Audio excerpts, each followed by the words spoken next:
Hey, everybody, it's Mark Finkelpearl, and this is Jeffrey Himes. And we're excited because it's James McMurtry Day on Hard Rain and Pink Cadillacs. I have been listening to this guy a long time, almost 30 years. He's a hero of mine. I'm just going to come out and say it. He's somebody whose songwriting and his music has influenced me for a long, long time. It was a thrill to get to speak to him. And Jeffrey and I were kind of jockeying for position a little bit. Who's going to ask the next question? How are we going to get that in there? What about this? We were sort of, throwing a couple punches in a way. But Jeffrey, tell me about you and your relationship to James as it relates to his artistry. Yeah, no, I've always, of course, I've admired him as a songwriter. I think he's as good a songwriter as we have in the English language this century.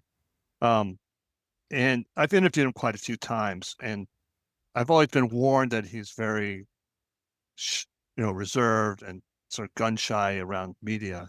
But I've always found if you're uh, patient with him and sort of ask intelligent questions, he'll open up and he's very articulate. And I think that's what happened in this interview. So I'm really happy how it turned out. Yeah, we cover a lot of ground. We talk about his father, Larry McMurtry, the famous American writer, and we cover songwriting process. It's really some good stuff. So without further ado, me and Jeffrey Himes speaking to James McMurtry. Hey everybody, it's Mark Finkelpearl. Thanks for joining us here on Hard Rain and Pink Cadillacs. Today we are really thrilled to have James McMurtry with us. James, welcome. Thank you. Thank you, Mark. And I'm Jeff Himes, and um, I wanted to talk about an interview we did several years ago during the pandemic, and you talked about how you think about your songwriting as a kind of fiction, where you're not, you know, recounting your own experiences, but you're creating characters and putting them in different settings, and then seeing what happens. Not unlike what your dad does or did, and I was wondering, you know, why do you approach that, which is different from a lot of songwriters? And, why is it different doing it in songs rather than in novels? Well, I mean, the way I write a song, I hear a couple of lines in my head with a melody generally, and I think, who said that? Mm, And so I try to envision a character that would have said those lines convincingly and work backwards to the story.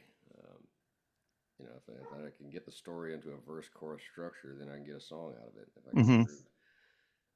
So that's just my process. That's what interests me is finding these characters. And of course, it differs from prose writing like my dad did. Larry told me he never tried to write verse. He says it's just a different muscle, and he didn't have it.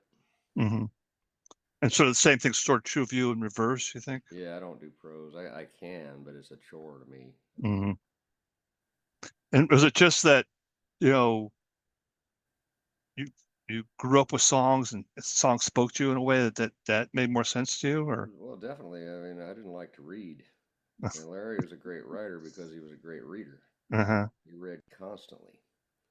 Whereas, when I was 5, 6 years old, I was sitting by that old mono record player that we had, spinning the Sun sessions from Johnny Cash over and over again. And you know, we'd we'd go to the we'd go to the drugstore in Houston, and that's where you bought records in those days. And hmm LPs were coming into being, and so there'd be a new Johnny Cash. I remember when San Quentin came out, and it was right there in the right as you came in the Bissonnette drugstore. There it was. hmm We took it home.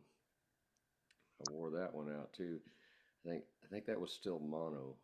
hmm And then a little while later, they started coming out with stereo records, and we didn't have a stereo, but you could kind of hear it if you put a stereo needle on your mono hmm record hmm player. You get both sides. There wasn't any separation, but you could hear it all. And when did it sort of occur to you that this is something you could do yourself? Oh well, my mother taught me to play guitar when I was about 7, and of course I always thought I was a lot better than I was. and that continued into adult life, which is maybe a good thing now because if I'd have known how bad I sucked when I started out, I would have quit and gone back to school. Mhm. But illusion can be a good thing. So I never really doubted that it was possible. Uh, and Larry might have helped with that because he had already broken the mold. He went off and became a writer. None of his people were writers. They Mhm. were ranchers and stockmen and farmers and cowboys, and one of them had a grain elevator in Pampa, Texas, for a while. So that's the kind of they were in agribusiness, Mhm. and Larry didn't fit in there. But I guess the point I'm getting to is I didn't really have to. I didn't have to rebel. I didn't have to break Mhm. any molds to do what I'm doing. Mhm. But did the playing guitar lead to the songwriting automatically, or was that another step? No, I was about 9 years old when me and Bobby McGee came out, and my stepdad got a copy of it. I think it was originally titled Chris Christopherson. It was his first record, and then when he had the hit with Right, I remember that. Roger Miller, had the big hit with me and Bobby McGee, and then later Janis Joplin, and they changed the title, trying to sell more records. But Christopherson was the first one that was identified to me as a songwriter. Yeah, I wanted to be Johnny Cash when I grew up, but I never put any thought as to where songs came from. And so I heard Christopherson, and that was just opened my eyes. That was just a whole different level of verse. And then we went to see him in one of the weekends. I was down in Richmond with my mom, and we went to the Mosque Theater in Richmond, and we saw Christopherson. And those guys were having such a good time that kind of cemented it for me. Like, if you can get paid to do that, that's what I want to do. And what was it about the way he used words that really appealed to you or Well, for one thing, excited? you could sing or talk his lyrics with equal effectiveness. His phrasing was so tight, all the syllables just fell right in the pocket. So that gives you a lot more options as to how you sell a line. Hmm. And James, I go was ahead, just Mark. going to ask, sticking with your childhood for a moment. You famously show up in Tom Wolfe's The Electric Kool-Aid Acid Test. Do you have any memories of that? I think you're about 4 years old. No, Any memories of no, at those that time, days? no, I was really young when that happened. I have no memory of that. Kesey did come back. Well, he came to visit a few times by himself, but the bus actually came back a couple years later. Uh, after the initial trip, and they camped on the living room floor for about a week and terrorized the neighbors. Actually, at first they kind of rattled everybody, but then there was a prankster by the name of Ken Babbs. I Hmm. believe he's still with us. He's out in Yeah. Eugene somewhere. He was like the ambassador to the world. He could charm any Southern cop out of putting him in jail. So they eventually won over our nice Republican suburban neighbors. And was Neil still with them at that point? I don't know. I assume he was, Uh, but I don't know. I don't you know don't who was remember. driving. I got on the bus. We rode to the Astrodome one time. I didn't pay attention to who was driving. Uh, And but how the did pranks, that? the well, the prankster that I liked was a guy named Hermit, and I liked Hermit because he wore a big knife on his belt, and I thought that was just so cool. And we went to the Astrodome, and the cops took his knife away. He got back on the bus with no knife in the sheath. Then he turned out to be an FBI informant and got most of them busted. But, that's Oh my kind man. of hero. Talking about your new record that's out on New West now. The Black Dog and the Wandering Boy. James, you and I first met many years ago when I was doing this documentary on John D. Graham, and he introduced us, and we got acquainted during those years a little bit. I remember being with you at the Birchmere one night when you were coming through town, and Justin Townes Earl was there as well. But my question is about Laredo. You open up the new record with a John D. Graham song, Laredo, Small Dark Something. You've been covering that song for a long time. Tell us about why you decided to lead the record with that number. I didn't. I didn't do the sequence. Dixon did the sequence, and I trust his judgment. But we recorded the song because we were going to do a John D. Hoot night at the Hole in the Wall in Austin, which it was to benefit to help John D. out with his medical bills. And it fell at the end of our first week in the studio for this record, and we hadn't played that song in a long time, so we needed to rehearse, and we were already set up in the studio. We already had the drum sounds dialed in, so we thought we'll just record rehearsal. So we did, and you know, of the 13 songs we recorded, 2 of the top 10 were cover songs. And so we like Laredo better than a couple of my songs, so that's what we used. So on your version of Laredo, you know, when you get to the and the money ran out line where John D would sort of belt that out, you just sort of shrugged it off like, you know, yeah, at the end of the line. I've heard him do it various different ways. You know, I think when we first started doing those Wednesdays, he was just kind of tossing it off, and then it got more and more amped up over the next couple of years. You do that with songs, you know. Yeah. You don't do it the same way every time. You get sick of it. Yeah, I just kind of tossed it off, and then Dixon, when he mixed it, he dried it up. You got all that reverb on the rest of the song. I see. Okay. And what is it? For those who just may not know, Graham is a 3-time inductee to the Austin, Texas Music Hall of Fame, and there were famously, you guys played together for many years every Wednesday night. John D. at 10:30, and then you would come on at midnight. What do you take away from those years of letting John D. open up for you like that? Well, he wasn't opening up. He had the good slot, you know. Yeah, you want to play at 10 o'clock on a weeknight. Hard to keep people around. I took the midnight slot because that was what was available. And then, you know, that got to be a thing. But after COVID, you know, the Continental Club was closed for a year and a half. There wasn't anything going on there. And right before lockdown, you know, we moved to Lockhart. And so when we started back up, I realized what I'd been doing to my band for years, because everybody, you know, all my guys live out of town. Tim Holt lives way down almost to San Antonio. So he's got an hour and a half drive at 2 in the morning after a midnight set. And I thought it'd just be better if we played at 10. So we took the Tuesday night slot at 10 o'clock to 11:30. And how's John D doing? Have you been able to talk? I haven't seen him in a while. I don't know how he's doing. Yeah. And talk about the Christofferson song, since we were talking about Chris a minute ago. You know, why? Well, we know why Chris. Why that song? Well, I just always liked that song, and Chris passed away between the sessions for this record. So I was thinking about him.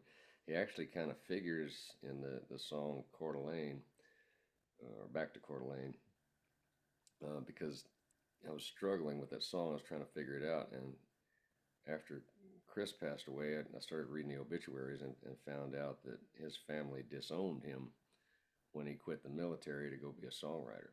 Mm-hmm. So he really had to break a mold. And, you know, his mother wrote him a scathing letter about what a great disappointment he had always been. And, you know, how could you write that to your kid? But that became the third verse in Back to Coeur d'Alene, you know, the narrative about, well, Mom would get to drink and call me worthless. Mm-hmm. I don't know if Chris's mother drank or not, but I have to find a way to fit the rhyme and meter scheme. Right. So, but that's an example of how you find lines and then and that turn them finished into a story. Song. So I was thinking about him already, and I thought, well, you know, I had to go in to fix something on some other track, and I had that baritone guitar, and I told Stuart, well, just, you know, give me a click track, and I'll play to this, and if it works out, we'll add drums to it later. Which we did. Jim Brock played drums on that one.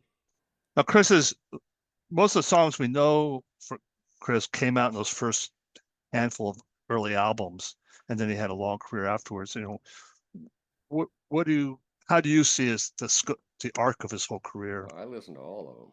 Yeah. One of my favorite records of his is Spooky Lady's Sideshow, which nobody listened to. That's what this one's from, right? It may be. It is. I just checked. So. Okay. And then we were talking about Ken Kesey a minute ago, and in the press notes you talk about how that drawing of his that's on the cover of the album was, if I understand this correctly, was in your home when you were a child. I don't remember it being around, but I found it among Larry's effects after he Oh, died. okay. And I didn't know who wrote it, who drew the sketch. And I thought maybe my mother had done it, and I sent her a picture of it. She said, "Yeah, it kind of looks like mine, but the lettering's wrong. There was lettering in the original sketch." And so I sent it to Faye Kesey, who, my dad was married to Faye for the last 10 years of his life. And she said, "Oh, that's Ken's. He was doing a lot of drawing back then." Mm-hmm. But then the song is about, Well, it's sort of it's become sort of a symbol of innocence that is. Well, it's about a messed up betrayed. kid. Basically, the way that song came about was Faye asked me, did Larry ever talk to you about his hallucinations? I said, no, he didn't. She said, he never mentioned the black dog and the wandering boy. I said, no, but I'm going to use that. So I took it and I just made up a character that had those same hallucinations, and I stole some other stuff. Our longtime bassist Ronnie Johnson, who he left the band a few years ago, but he told me one day he was hanging out with Keith Ferguson, Tailgaters, Fabulous Thunderbirds, I think, bass player. And Keith liked to do heroin. He liked to stay up all night and doing whatever drugs he could find. And he says, when Ronnie and Keith were sitting out on the front porch one day, Keith lived with his mom, and Keith was clinking the ice in his vodka and grapefruit juice or whatever it was, and he looks out and the sun's coming up. He says, "Yeah, I like to sit up and watch the squares go to work." So I took that line for the song too. And when another thing, I was reading through some of our old interviews, and another thing you once said was that you don't write these songs for your audience or for yourself or for the record company so much as you write them for the characters who are in the song, as if you have a responsibility to them. And how do you feel responsibility to people you invented, so to speak? I don't know that I don't remember saying that. Maybe I probably did, but I don't so much feel that way now. But the song has to work, and if you break character, it's not going to work. Mm-hmm. If you start injecting your own opinion into the opinions of a character who might not agree with you, then you're going to have a sermon. You're not going to have a song, and nobody's going to listen to it. And Mm-hmm. I need people to listen to the songs. I need them to come to the shows so we can keep going. But so what do you do when the character has opinions that are, You go with the character. yeah. And what's that like to be sort of help somebody articulate the opposite of your views in a sense? So it's not a problem at all. It's a piece of art. mm-hmm. The only trouble you can get into is you're singing it yourself in your own voice, and right. people think it's your opinion whether it is or not. And then some of my characters are women, and people don't get that a lot of the time. Rachel's song is not song for Rachel. It's not song to Rachel. Rachel's the narrator. Right. But I'm singing it in this kind of, my voice. And I'm not John Prine. I don't spell it out and say I am an old woman after my mother. Or, the other great one was the Ballad of Penny Evans. I can't remember who. I know Steve Goodman covered it, but I can't remember the writer. But, it starts out with "My name is Penny Evans, and I've just turned 21. Right. Doesn't matter who you are, you're saying it. But I tend to just dive right in the context. Well, like South Texas Lawmen, it's this guy who he hunts quail from horseback and cheats on his wives and beats up the Mexicans he's arresting, but at the same time you're singing as him and making him almost sympathetic in a sense. So well, I stole some of that stuff too. There was a great photo book by a photographer named Danny Lyons, and he shot a bunch of photos in in the Huntsville prison system, Texas prison system. The book was called, I think it was called Conversations with the Dead. But there's one shot of all these guards, and there's a guy with these big square glasses looking just mean as hell right in the middle of those guys. And years later, I saw his picture. He'd become a sheriff. And there was a Texas Monthly spread about Texas sheriffs, and that guy was in there. And he's basically griping because, used to we could clock him good. Nowadays they call it police brutality, but Mhm. he says, I don't care. I'll still cuff him. They're not going to call me a son of a bitch. That's what he. So I kind of took his character and injected it into the character I was working on. And who's T.D. Hobart, who has the co-writing He's a credit? family friend. He built some bookcases for my dad in Loudoun County when we lived out there a long time ago, and his family has been kind of connected with ours for years. I think one of his aunts used to date my grandfather way back in the 20s. And how All those Panhandle Ranch people knew each other. mhm. And how did he contribute to the song?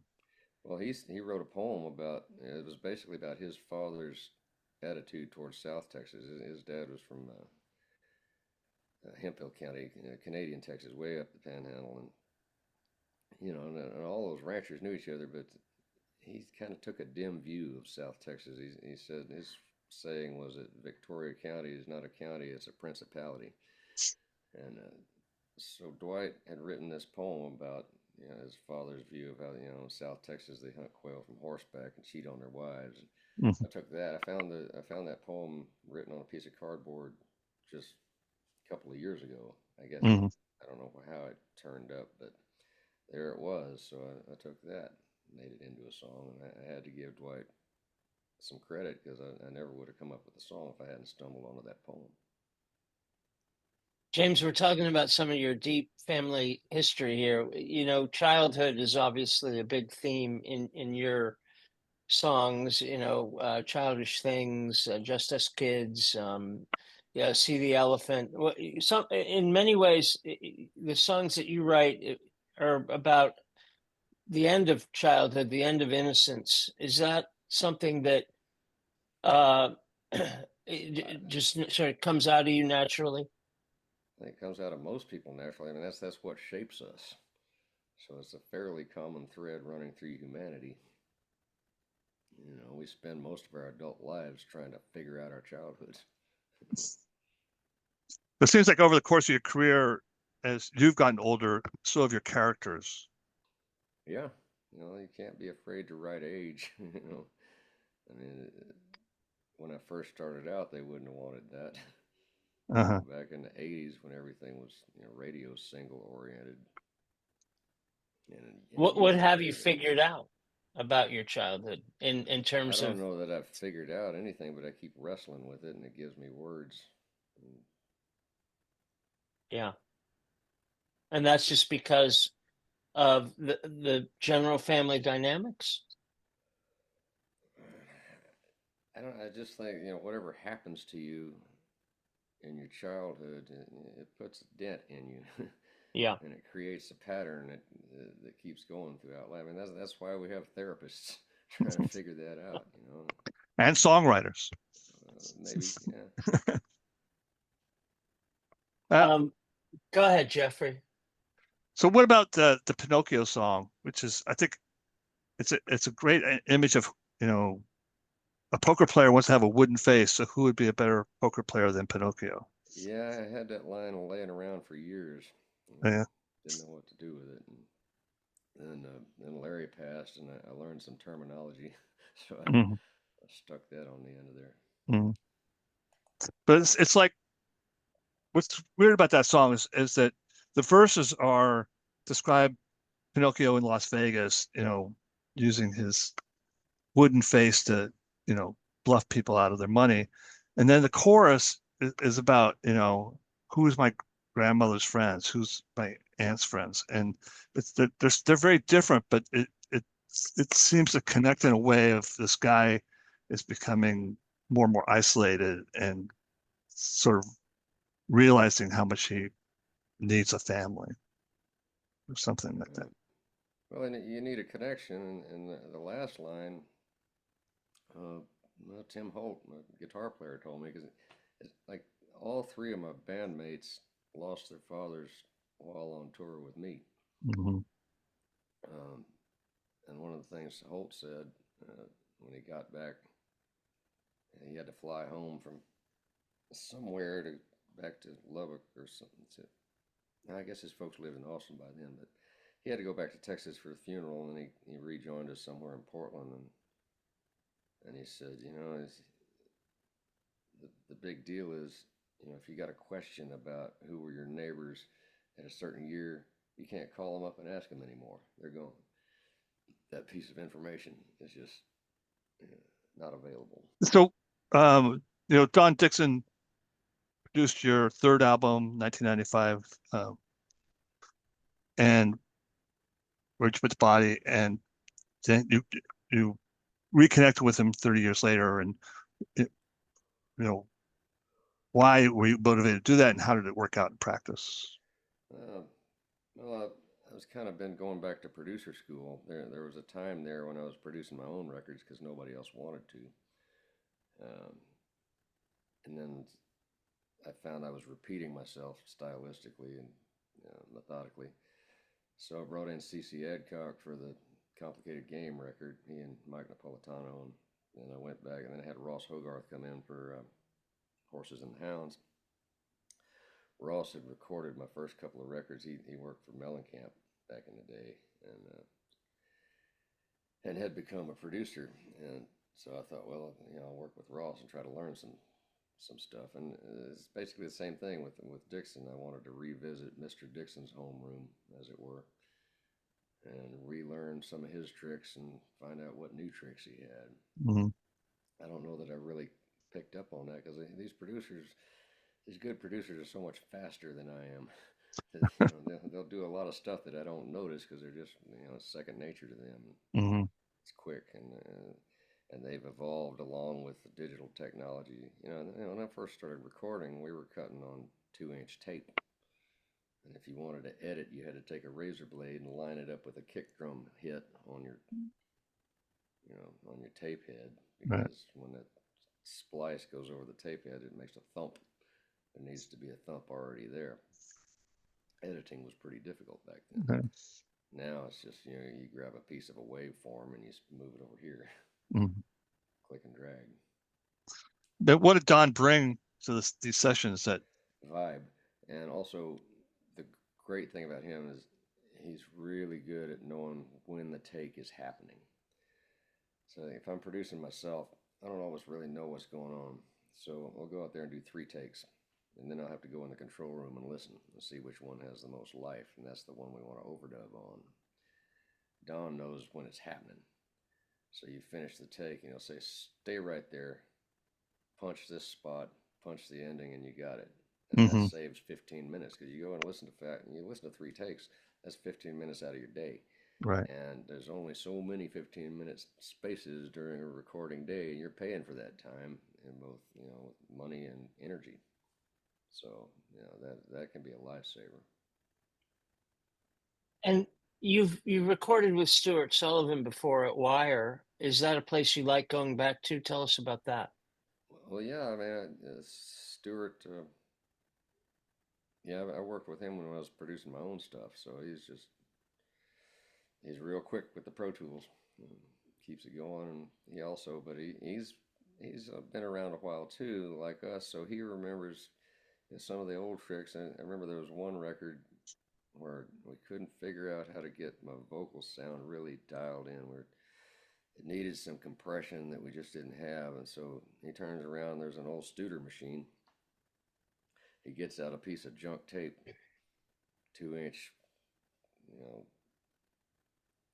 and he bounces my vocal onto the tape, then bounced it back onto the Pro Tools and synced it up, and that tape gave it just the right compression.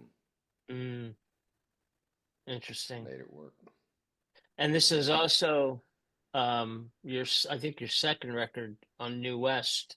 You've had a journey like many musicians.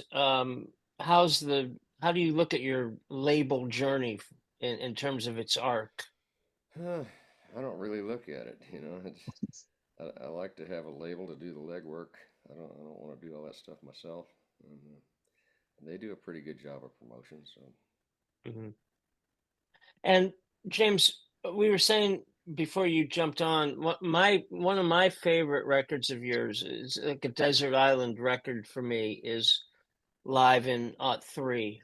Not only is it a collection of great songs, but it also that record for me has a particular tone, a particular guitar tone, very warm guitar tone to it that I just come back to again and again. It really holds up to repeat listenings that album, which is obviously a signifier that it's something great. How do you think about '03 now, 23 years in? And are you, I know it's maybe too early to start thinking about this, but have you thought about some sort of a 25th anniversary um, re-release with extra tracks or I don't know if you have any, but how do you think about that record? I don't think about it. I haven't listened to it in years. It's a great record, let me tell you. Thanks. Yeah, well, that's a trio record. That that was That's with just Ronnie and me and Darren. Ronnie and Darren. Yeah, that was it. Yeah. And we recorded most of it at the Zephyr Club in Salt Lake City, which is gone now. That's a parking lot. There's a couple of tracks from 12th and Porter in Nashville. That's gone too. And I guess there's one track, and then there's a couple from the Orange Peel in Asheville, North Carolina. I think that's still there. Yeah, it is. Yeah. And maybe one or two from the Continental Club, I think, as well, No, there's right? not. I don't think there's Nothing? anything from the club there. No. Huh. Okay. So you haven't listened to it in a long time, and uh, uh, do you think back on that particular trio in any sort of way or any? Well, yeah. I mean, I see Ronnie every time I go through Albuquerque. That's where he lives. He's had some health problems, but he's Mm, still playing. I mean, he don't want to go on the road anymore. He's got a pretty good gig up in Santa Fe. He's like the he and uh, Paul Piercy are like the house rhythm section at that studio up there. So he gets a lot of work. mhm. So these songs that when you brought them into the sessions with Don, had you already been playing them live? I don't think so. A couple of them maybe. It was a year or so ago, so I don't remember. You know, right? I mean, do you play unrecorded stuff very much on stage? Rarely.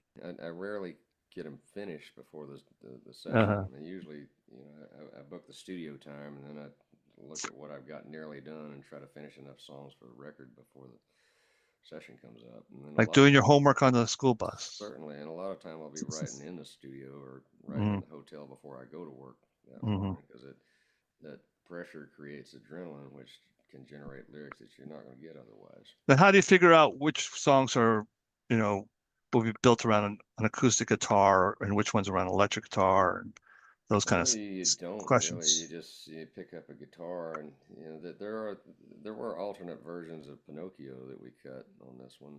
Um, we did one with it with the rhythm section, and it's almost a surf kind of thing. It's kind of cool, but it wasn't the song. Hmm. I like the song better with the chamber, Hmm. with the cello and string bass and banjo. So it's really when you get into the studio and you try different ways, different feels, and you learn that way Yeah, what fits. we've been at it a while. We kind of have an instinct for what's going to work, Hmm. but it's not set in stone ever. You try anything. So You just one song on the new record, "Sailing Away," seems more autobiographical than you usually do. You know, you're talking about opening for Jason Isbell and being in the van on the Beltway, and um, Yeah, I use pieces of life and assemble them into a kind of a collage fiction. uh so you don't have a strict rule against it. It's just that that's not usually what you do. Yeah, well, I mean, you use whatever you can find to make a song, Hmm. especially if you're on the clock. Right. And so you said that a couple of your songs were sort of knocked off the record. Do you have a lot of things you've written that have not been recorded and released? I don't know that I have a lot, but I mean, it's not a high percentage. Most of what I've written, I've recorded, but there have been some songs I wrote that just didn't work, and Mm. so and some that just didn't work as well as others. Didn't work in the sense that you abandoned them, or Yeah, didn't work in the sense that you're going to go well, back and the fix them song later. the song has to be more than the sum of its parts. So you can have some really great lines and a pretty good groove, and everything ought to work, but it sometimes doesn't. And Uh-huh. you need that Frankenstein "it's alive" moment, or leave it. And talk about Sons of the Second Sons and Annie, which both sort of refer to our current political climate. Um, and Annie is the character is someone who is so resolute about not paying attention to the news that she hasn't been No, aware that Annie refers to Ann Compton of ABC News, oh, who okay, was I didn't on get Air that. Force One when the towers fell. Uh, She was in Florida. She was covering Bush, W's sweet, education push in the South. right, yeah, Towers fell. Everybody got back on the airplane, and it started flying circles around the country, and nobody could find the president uh, until Air Force One landed at Offutt Air Force Base in Nebraska. And okay, Compton got off the plane and called Peter Jennings live on the air. He was trying, we were all trying to figure out what's going on, and he got the scoop because she called in and he says, she says, "Can you hear me?" "Yes, Annie, I can hear you. What are you doing in Nebraska?" uh, That's where that line comes from. okay, I didn't get that, so that's good to know. Yeah. Well, that's the one. That's something all American songwriters have to have our "We Will Never Forget 9/11" Right, song, and I turned my term paper in about 20 years late. But but you did it. I remember that line from what are you doing in Nebraska? I didn't actually hear it. It came up in a write up somewhere at some time later, Yeah, yeah. so I read it. And but yeah, we'll never forget. And one of the things I'll never forget about 9/11 is that we heard from Yasser Arafat before we heard from our own president. Mm. There was that shot of Arafat laying there on a stretcher giving blood. And then there's a line in where you say, we've seen a lot worse since Bush, but Bush Yeah, was no but I'm treat. not letting him off the hook. Right. And so how do you Yeah, cope? that's the way they spin things. Everybody talked about how you really got it together. Well, somebody wrote that speech. He didn't Right. write it. you know. There's that getting back to my live in on three. You can tell I love it. You have a W diatribe in there about Barbara. Yeah, yeah. Nixon said that George Herbert Walker Bush would get the job done, but he just wasn't very interesting. And he said, "Now Barbara, she's interesting. She knows how to hate, and man, she does too, to the end." I mean, when Nancy Reagan died, she issued the statement from the Bushes, "We're so glad she's with her husband." Bitch is dead. They got into a tiff because Nancy Reagan wouldn't let Barbara wear a red dress to some function because Nancy was going to wear the red dress. So you notice at Reagan's funeral, Barbara shows up in that silver lame thing. Everybody's dressed all solemn for a funeral. Not Barbara, man. Well, you're wearing a Meet the Press hat, if I read that image That correctly. Is is that a Tim Russell. statement on the current state of our media? No, it's kind of a Trojan horse because in Texas you got to wear a feed cap everywhere you go, or everybody looks at you funny, especially if you're in a gun shop. Try wearing one of those. For a while I was wearing kind of an English driving cap, and I'd go into Cabela's ammunition department, and they just chase me out of there. Can I help you find something? No, your shelves are pretty well organized. Just let me take my time, and I'll buy something. Got uncomfortable, so I had this old cap that. Actually, Maureen Orth gave it to Larry at some point. Mm, He wasn't a cap guy, but hmm yeah. So I wear it now, and nobody pays me any mind. They don't read it. Right. It seems to be the problem for, a lot of songwriters I talk about is, how do you respond to the Trump era without, you know, it just becoming a diatribe or a slogan, and how do you, what can a songwriter contribute to the uh, discussion? Anything you can, any way you can work it in. Hmm. I had to. There was the show the other night at Fitzgerald's in Berwyn, in South Chicago suburb, and I usually do this spiel at the end of the show. Tip your server, be nice to the doorman, be careful getting home. If you don't, be nice to the nice officer. And I did that, and for some reason, what came out right afterwards is, but you don't have to be nice to the ICE officer. And I thought, oh my God, I said it. But You can't ignore the elephant in the room, sort of. no, you can't. It is tricky. You don't want to give him too much attention because that's what he craves. Right. Um, you know, But, if the press had ignored that guy, we wouldn't be in this mess. But they couldn't stay off it. Same with the moral majority back in the day. Jerry Falwell had a podunk Bible college in the middle of nowhere. Suddenly he became a story, and they ran but with it. yeah, but it's a dilemma because if you ignore them, they sort of like You don't can sell go do paper all this evil things in the shadows. if they can get enough of the shadow. Mhm. You know, the, I don't know. But it seems to me that you and other people that I admire, the way into this is writing about characters rather than about the large situation. It's you know how do you Well, I mean, I just try to work in politics and social commentary just as part of the landscape in the song. right, that's Because if you're making too big a deal out of it, then you're on a soapbox. You can turn people off. right. And I might err on that side. Sometimes we have to try something. Hmm. How do you feel about the future? And, are you optimistic that this No, too shall pass? I'm not all that optimistic. I mean, we got microplastics at the bottom of the deepest oceans. By the time it's like getting your diagnosis by the time it's terminal. Hmm. You know, so I don't know, but you still got to live day to day.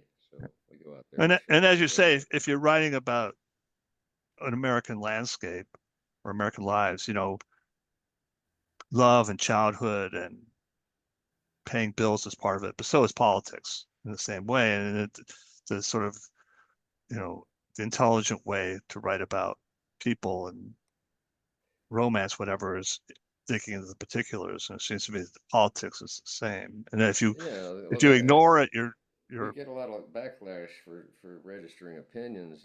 People are saying, "Yeah, stick to music. That's what you're good at. Quit putting politics." But politics is part of life. Music is part of life. If you're not going to have politics in your music, I guess you can't listen to Woody Guthrie or Bob Dylan or the Beatles or Toby Keith. Careful what Mhm. what you wish for. Right. But you're like Annie who doesn't know you know where, what's Well, happened. well, yeah, she didn't. Well, that's the thing. Yeah, they asked her, "Well, what are you doing in Nebraska?" Well, we didn't know it was Nebraska till we got out of the plane. They didn't tell us where we were going. And then, Bush went straight into a bunker. She says, he's gone down the rabbit hole. That's where I got that. So Well, how do you wake up in the morning wanting to write a song? I don't. I don't like to write that much. I write when it's time to make a record, and Oh, really? I make a record when the tour draw starts falling off. I like going down the road and playing in bars. So that's what the do ultimate. you The what do goal you is that. like about that? Tell us about I life like on the road in 2025. I like seeing the country through the windshield, and every now and then we take an alternate route, and I see the backside of that mountain I've been seeing the other side of for 25 years. That kind of thing. I like it when we hit a new stretch of highway. And you like that engagement with the audience. I've only recently got to that. I had such terrible stage fright for so many decades.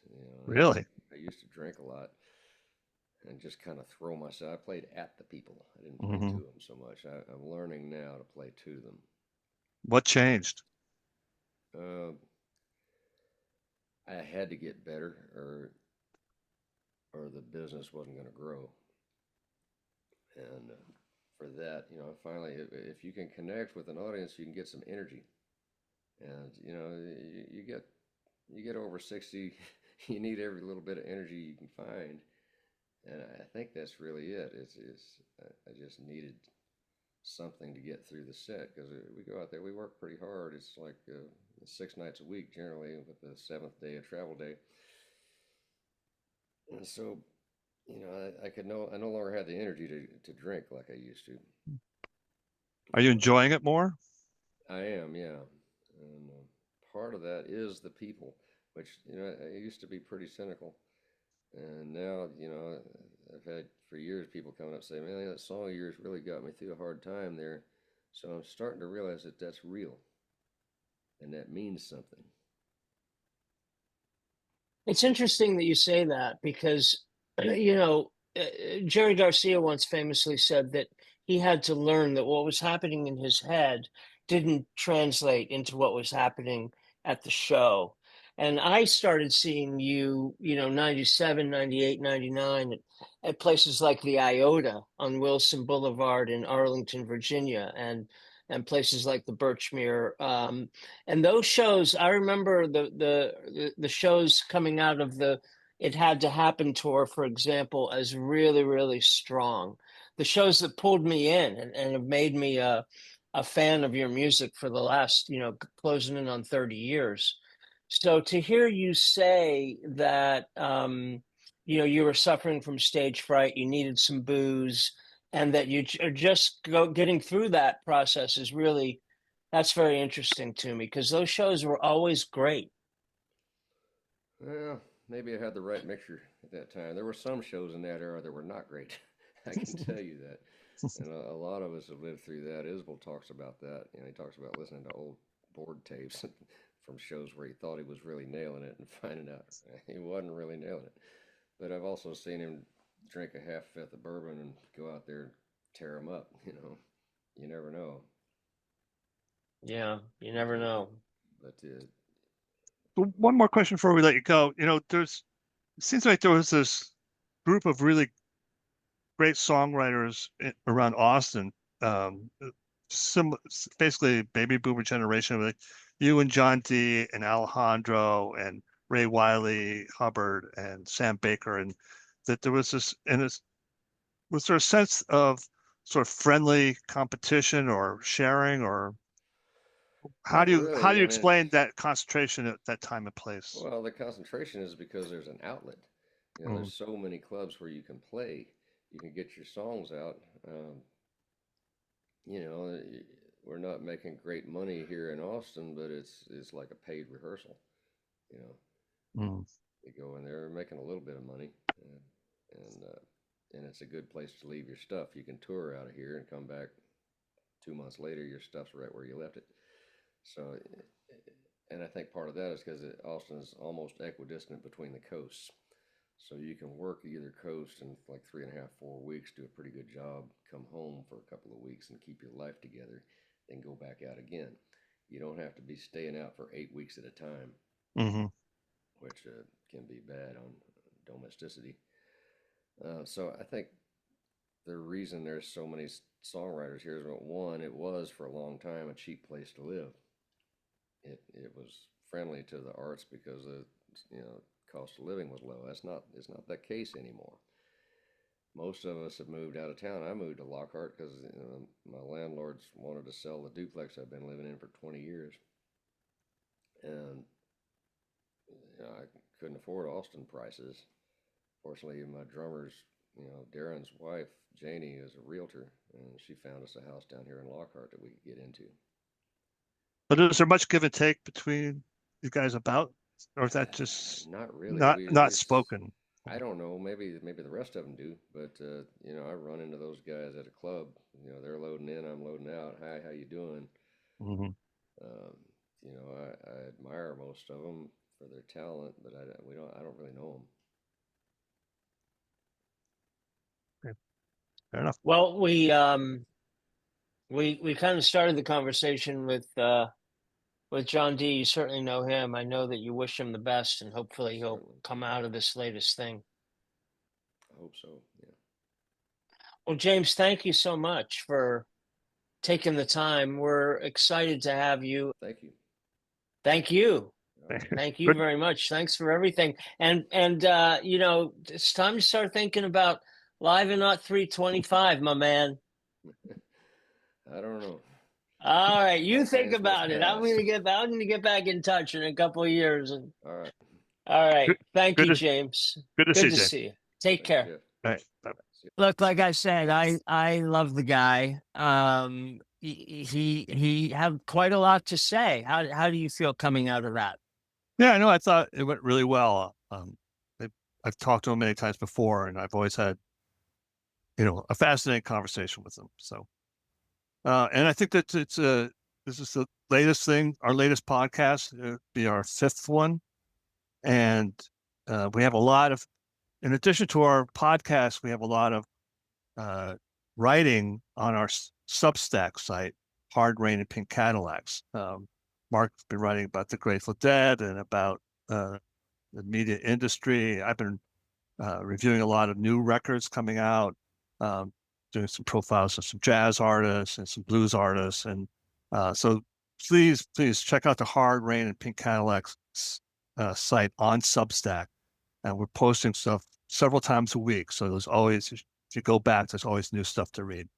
And we also, for each podcast that we're doing, and this is important to emphasize, is that we have a playlist, both on Spotify version and Apple Music version, of 15 to 20 songs by our guests on the podcast. So you can hear the music that we've been talking about in the podcast. So check out the Substack site and stay tuned for more interesting podcasts to come.